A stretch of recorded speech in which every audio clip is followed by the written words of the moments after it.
this you witnessing. Now we jumping up and down, getting faded. Long time, or what feels like a long time. I guess it's only been like a couple weeks. Hey YouTube, it's me Kristianna. Welcome back to my channel. Welcome back to When in Doubt Pink. Hello. I'm not sure if this is a real video or not. I'm also trying to figure out why it looks like I'm so close. Okay, I think that's better.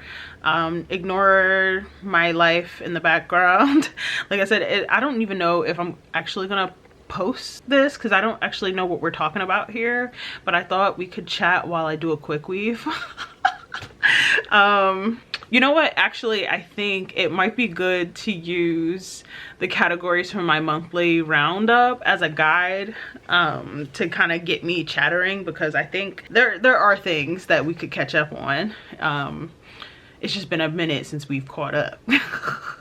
Your girl is like a little bit like in the middle of a, I don't want to say like a depressive episode. But there's something going on with me that I just can't quite put my finger on. But I'm on vacation now from work.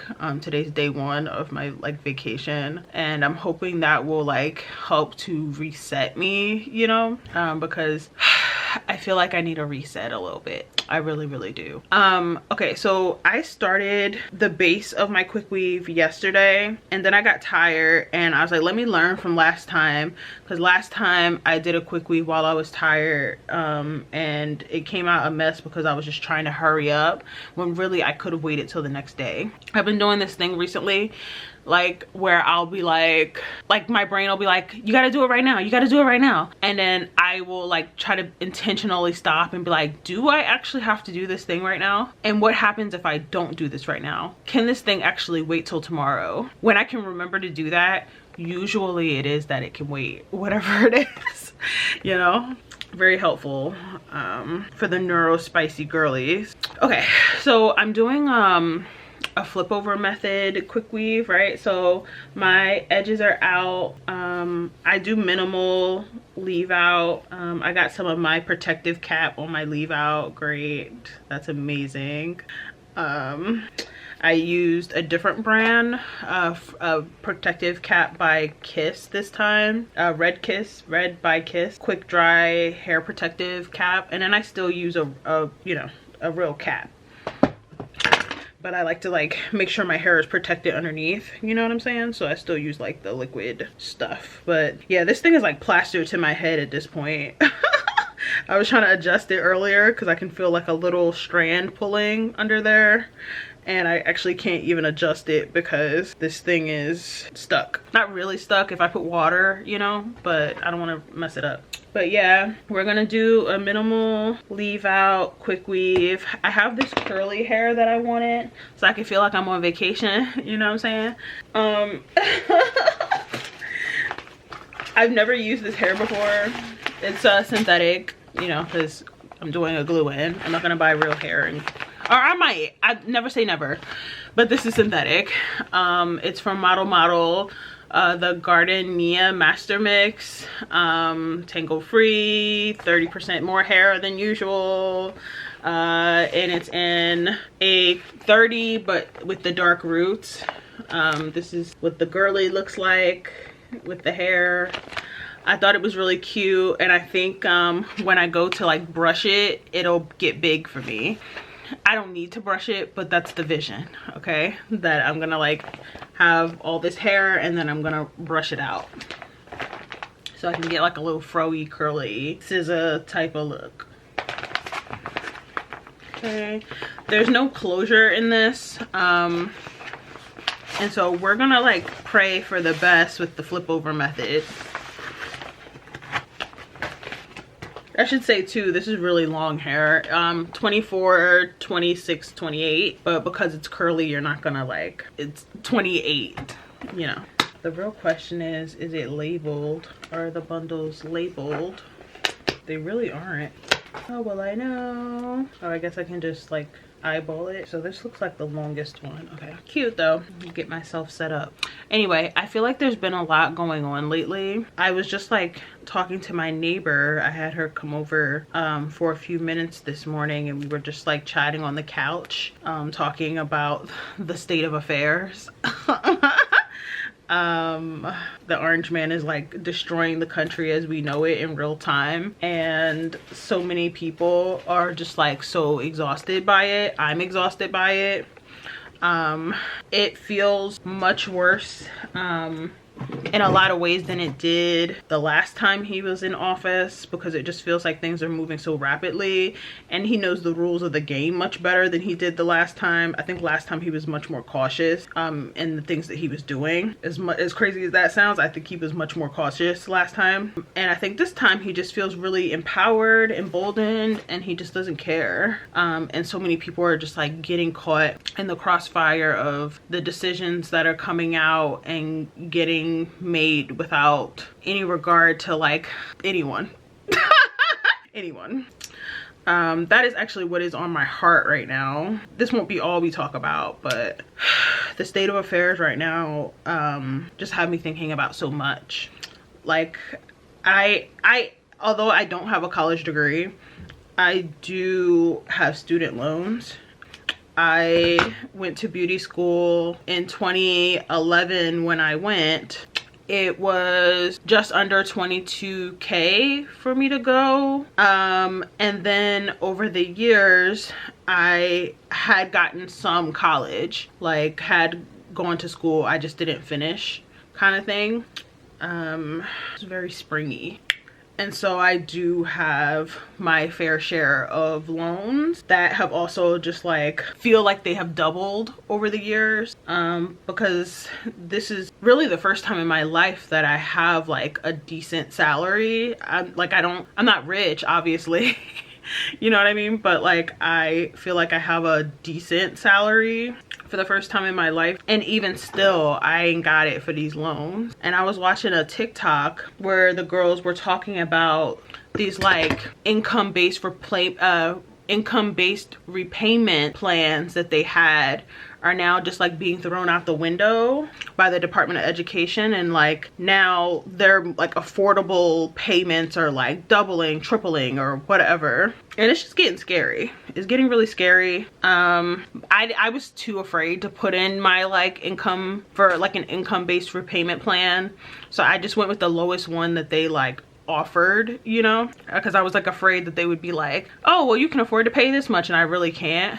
Because the thing that bothers me is like they don't even consider like your expenses, right? It's just like based on how much you make, and there's an assumption of how much you can afford based on that, and I don't think that that's right. You know what I mean? Like nobody's considering like, okay, do you live alone? Are you partnered? Does your partner have a job? Like how much is your rent? Where do you live? Food, utilities, car, you know what I mean? Like it's like, okay, sure, we borrowed the money, like I guess we pay it back, but there's like no consideration to the other things we have to also like pay. Very scary. Okay. Oh my goodness, I am gonna have to wash my edges. I have so much product over here. I probably should do it now, but I don't want to. We'll just spray it. Why did that low-key work? Okay, anyway, I guess it's just like very concerning to me watching people's lives be upended the way that it is, or like the way that it's happening lately and so often and for so many different reasons. Like don't even get me started on the like immigration situation that's happening now. And they keep saying this like thing about like, oh, it's the criminals they're getting out, it's the criminals, and it's like, no, it's everybody. It's everybody. Even being a Black American, it's like we are also under attack. This whole situation with the DEI, like that is an attack, whether people want to like look at it in the face or not. The attack on DEI initiatives. I got glue all over my ear. That's fine. This is fine, y'all. This is why this is not a tutorial, because I will have glue all over your life. But the DEI stuff is like a direct attack on Black Americans. And And then I'm seeing so many conversations of us like actually fighting each other, especially like the stuff around Tabitha Brown, because she's got her business inside of Target. So many other black owned businesses trying to figure out how do they stay out of the crossfire as the people go to war with some of these big businesses. We are in a very, very messy state of affairs. Someone was talking to me about Elon Musk the other day, and I was saying to them that I just think like the way that Trump's ego is set up, if we just like put a bug in his ear that people are like liking Elon more than him, I bet we can get him out of there like that. Like Elon's ass will be out on the curb like Jazzy Jeff.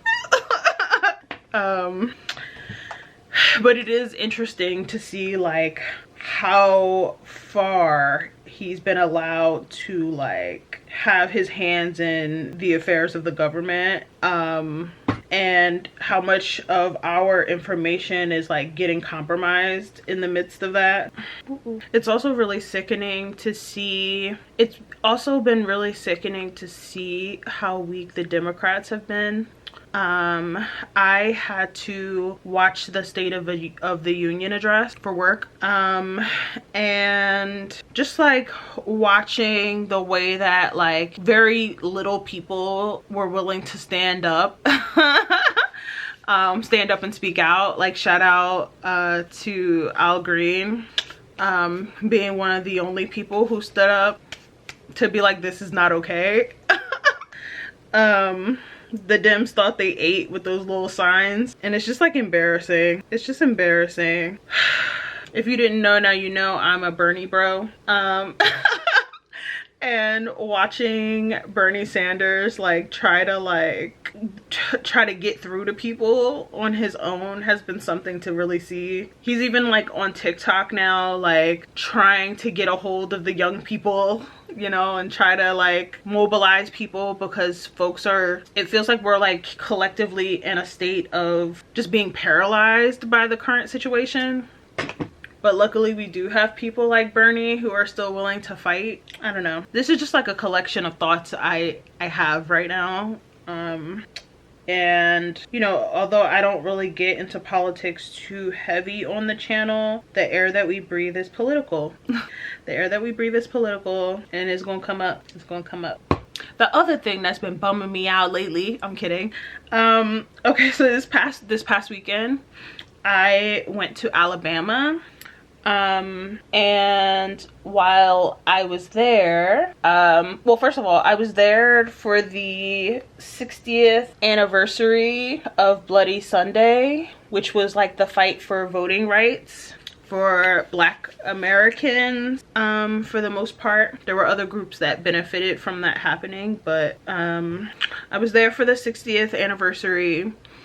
And while we were there, we were able to go to some museums, and we went to goddamn, I can't even remember the names of the official names of them, but one was like an outdoor park where there were sculptures from different artists depicting just like slavery.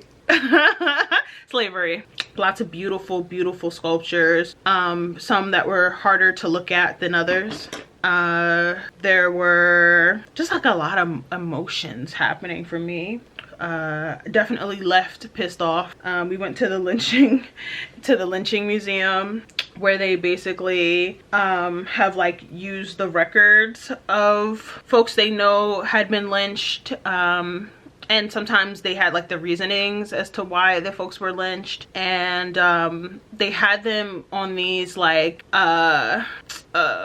these stones, like written into these stones that were like suspended from the ceiling, which, you know, is a choice, is an intentional choice. And I saw lots of names with my last name. At the end of, actually no, sorry, at the end of the first museum we went to, there was this wall full of the last names of like formerly enslaved folks, or you could say like the last names of former slave owners, depending on, you know, which way you look at it. And you know, again, found mine close to the bottom because my last name is pretty common. It was very, very heavy, very, very heavy. But also I feel incredibly lucky to have been able to go, you know what I mean? I'd never been to Alabama before, never thought about going to Alabama before. Never go there again, kidding. It was an experience that I didn't know I needed to have. You know what I mean? Definitely an experience I didn't know I needed to have. They had this, like the census machine thing.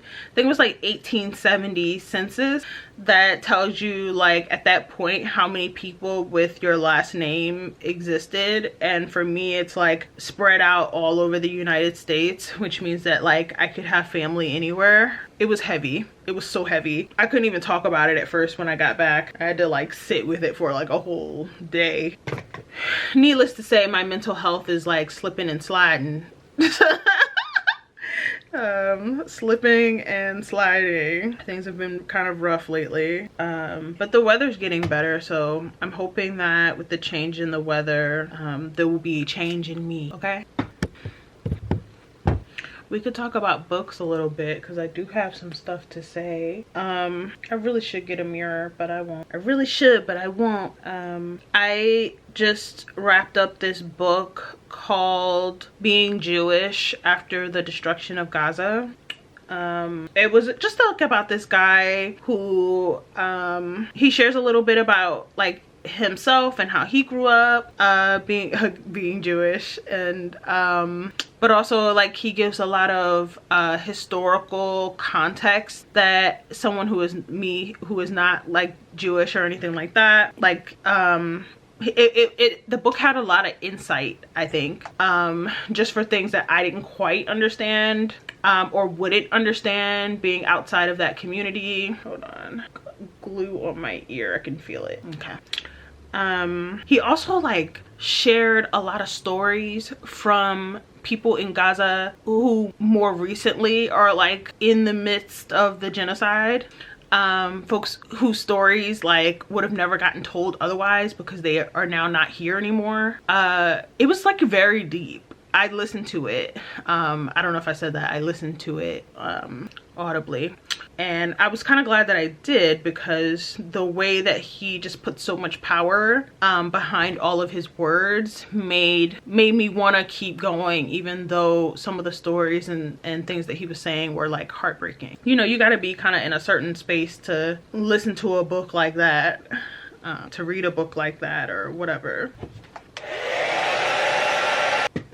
Make me a little outline of this makeup. On to something more happy. I just finished the Throne of Glass series. I ended up listening to the whole thing because there was something about the way that these books were written that I just couldn't get into. But because I'm really just like a Sarah J. Maas stan at this point, I was like, I want to know what happens in this series. Like, I need to know what happens in this series, but I don't think I can read this because it's just not written like the other books. But also this is her oldest series, so I would imagine, like, you know, she's progressed or whatever as a writer over these last like couple of years or whatever, and that's probably what I'm experiencing while trying to like read her work, you know, like read this work. So I'm not mad at it. Actually had a pretty good time listening to it. I don't know. I'm not gonna like get all into it just in case, but like, I will say that she's lacking a little bit of range with some of the characters. I feel like she's writing some of the same characters over and over and over again in these books. Like, now that I've read all, like not read, but like now that I've like consumed all of her work at this point, I can point to different characters that are like the same character in different books, you know, which isn't a bad thing. It just will be interesting now that I know that, like moving forward, reading whatever she puts puts out next, which I think the girls are saying that it'll probably be an Akatar book that she puts out next. But like I think I was saying to y'all before, I kind of feel like reading Crescent City again, but I also don't want to waste time. I don't want to waste time, and meaning that there are other books and other series that I really want to get into. Like I really want to read Fourth Wing now, because there's like more stuff about dragons in there, and so like I don't think I should like waste time rereading something when there's like other books I haven't read yet. But I don't know. Of all the groups of friends, I think the group of friends in the Crescent City series was the best. I also got the Fake It Till You Bake It series sequel, but I haven't started reading it. But it was because I really wanted to finish Throne of Glass and not like have it sitting in my head. The anxiousness of not finishing it, you know. So I was like, I don't think I can actually read a physical book until I'm finished with that, because I have the physical book of the sequel, you know, book. But we gonna see what it get. We gonna see what it get for sure. I want to talk about this random thing, not that random because we are talking about like more serious topics. You see my hair itching already, right? Because I forgot to oil it before I put this damn cap on. I forgot to oil my damn scalp. Now I'm stuck. Anyway, this random thing I just been thinking about, anti-blackness, not that random. This woman on TikTok was talking about how she was somewhere, I don't remember where she said she was, but she was like out in the street doing errands or whatever, and she was saying that like she ran into this black woman who like had grills in her mouth or whatever. Like she wasn't, I guess, dressed the way that the woman who was talking about her, like she wasn't dressed in a way that she thought was like professional enough for the environment or whatever. And she was saying like how she like had like a series of thoughts about this woman while she was standing in front of her doing her business, you know, but then at some point had to like stop herself and ask, you know, one, like, why am I all up in this lady's business? But also two, is this anti-black? Are these thoughts I'm having anti-black? And she's like, yes. Like, yes, they are. And you know, she's also like a black woman or whatever, and she was saying like, you know, it's crazy that I was like using respectability politic to police this woman in my mind, you know. And I just thought it was really interesting, this idea of like policing ourselves when we are having thoughts that could be considered anti-black or what have you. And I was kind of laughing a little bit because I recently like had to police myself on thoughts I was having. I was listening to the Drake album. My favorite track on the album right now is Give Me a Hug. I don't think that was it that song? There's a song on the album that basically he says like the girl's face is so pretty that he could only think about doing it missionary, so you can see her face, you know. And I was driving in my car when I was listening to it, and I had to stop myself because I was like, wait a minute. In my head, when I was like visualizing what he's talking about, why is the woman in question light skinned? This is so random. This is like probably like, I don't know, maybe this is too much for the internet, but I kind of just like wanted to talk about it. What's going on with me that in this like made up song or whatever, like this scenario, why didn't I think of a dark skinned woman in you know what I mean? Like, why he's like, her face is so pretty, why didn't I think that she could be dark skinned? Why did I automatically assume the girl was light skinned? You know what I'm saying? Child, the anti-blackness runs really deep. It runs really deep, and I had to sit with that. Sit and think about that, okay? No matter how woke or down or well-read or pro-black or whatever you are, there are demons that we have to be fighting regularly up here. This side's still a little wet. the girls were talking about how problematic the Black Panthers actually were. And although they did a lot of good things for the community, there were, like, you know, individuals in there that were problematic and doing problematic things. And the one girl was saying that Angela Davis actually left the Black Panthers because of the amount of misogyny. And I didn't know that, so I wanted to share that too. In case you didn't know either. I didn't know that she like completely walked away at some point for that particular reason, which I was like, oh, okay, cool, because I think that's where I'm struggling with just movement work generally right now, is that so much of it centers men when we talk about the Black community, that it's just not good for me. not good enough for me.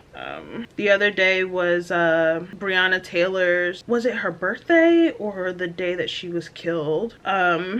Either way, people were uplifting Breonna Taylor the other day. And if you were with me back when that was happening, you'll remember that I actually vlogged me writing, sending a birthday card. I think we sent the birthday cards to the county that she lived in. I forgot. It was like a political action basically, but we sent birthday cards because it was like she should be here with us kind of thing. There's something about the death of Breonna Taylor that has that like literally changed me for the rest of my life, in the ways that like we just don't look out for women enough in movement spaces. We don't do enough for women, period, in movement spaces. Yeah, I know a lot of my thoughts are like coming out a little disjointed, but it's just stuff that I've just been kind of simmering over, and thought, you know, if I'm gonna show my face, I might as well talk about what's actually on my mind. While mixing in some of the other stuff, you know, so the video is not like too heavy. Another thing I was talking about with my neighbor just now, while we were talking about like how the Dems are like rolling over and playing dead right now, it feels, we were also talking about just like how freeing it must be for the people who can just like go through their everyday lives and like not have to think about half the stuff that a lot of us other people are thinking about. She talked about like how she has a friend who was saying like, you know, nothing that's happening right now is affecting them at all. And I don't get mad when I hear that, because actually like during the first administration, I mean, or the first time he was president, aside from like the pandemic stuff, a lot of the other things that he was doing didn't touch me too hard, right? But I'm also like not the kind of person that is like, oh, it didn't happen to me, so, you know, oh, it didn't happen to me, because that's when it comes for you. Like, stay involved, stay in, you know, because that's when it comes for you, when you're like, oh, it didn't happen to me, or that doesn't have anything to do with me, or whatever. That's the same time it'll come for you, especially like this stuff around immigration. I saw a story recently about a Black American person that got caught up in a raid with no one to help them. Might not affect you today, but could tomorrow, you know? But also, like, I will say, sometimes I find myself like feeling envious of people who can just like go about their everyday business completely unbothered and unconcerned. Like, what freedom that is, you know?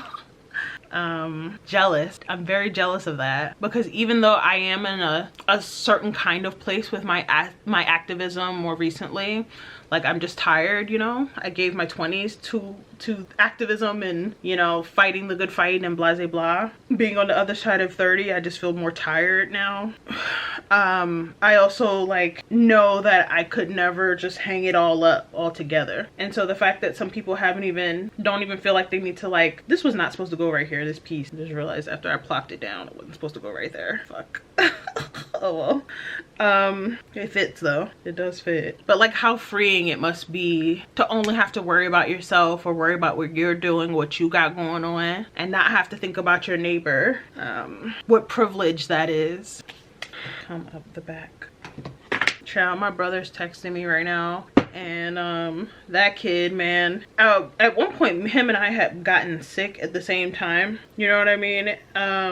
But in the work that he does, he works with kids, and so he got sick again, like right after recovering from the last illness. And so he's just been out the game. But luckily I haven't like been making anything for him to edit or like have to edit, but I got some like reels and shorts and stuff that he's like kind of behind on. But sheesh, at one point he was like, you know, sibling shit. At one point he was like sending me stuff that he was hacking up, and I was like, bro, go to the fucking hospital. Go to the fucking hospital. And then he didn't want to go to the hospital, and then I told my mom. I snitched on him because he was sending me some crazy stuff. I was like, oh no, I'm telling. And my mom made him go to the hospital. I don't have anything else to say, so I'm just gonna finish my hair. Maybe I'll leave the camera on.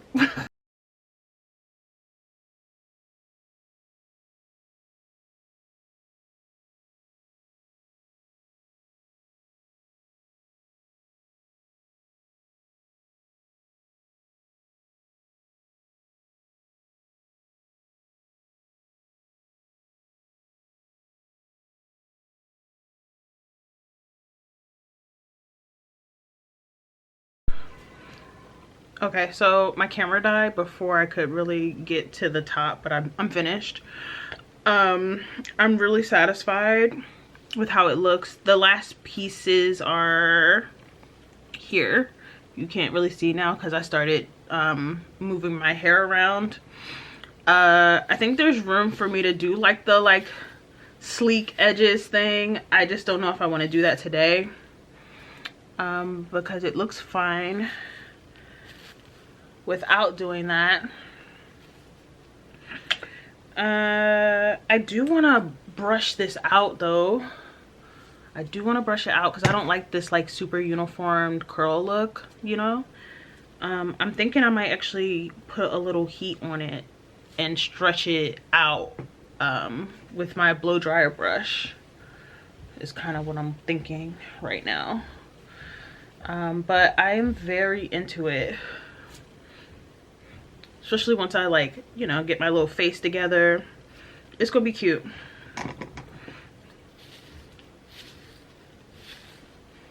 And I'm satisfied that I like can't see the tracks through my edges. I gotta clean up my edges because I got some of this protectant on it, but it's really not bad right now. This is not a bad situation. I'm kind of thinking I want to pluck my grays for the look. I want to pluck my grays for the look, okay? But I'm gonna chill out for right now. Chill out. But yeah, I feel like Julia Roberts. Period.